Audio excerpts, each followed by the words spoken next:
Title: The Great Library Misadventure. In the small, quiet town of Quietville, there was a public library known as the Quiet Reader. It had an unusual rule: patrons were not allowed to make noise louder than a whisper within its walls. This rule was strictly enforced by its librarian, Mrs. Grumblebee, who was infamous for her stern demeanor and unyielding adherence to rules. One day, a man named Oliver moved to Quietville. He decided to visit the Quiet Reader on his first day in town. Upon entering the library, he was greeted by Mrs. Grumblebee, who promptly informed him of the rule about noise. Oliver, always a rule follower, nodded solemnly and assured her that he would comply. He chose a book from the history section The Art of Silent Laughter and sat in a quiet corner.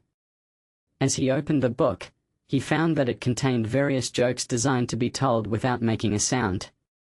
He spent the next few hours silently chuckling to himself as he read through the jokes.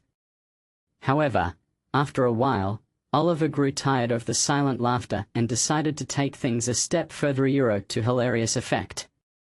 He opened his book to a page with a joke that involved making an explosive sound with his lips. Carefully positioning a handkerchief between his lips, he took a deep breath and followed the instructions in the book, producing a sound remarkably similar to a firecracker pop.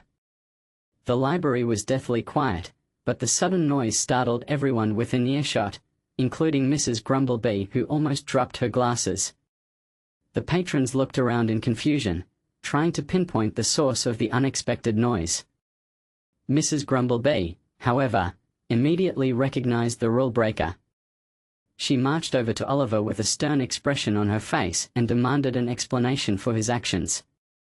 Oliver, trying hard not to laugh, explained that he had simply been following the library's rule about making noisy by reading a book entitled The Art of Silent Laughter.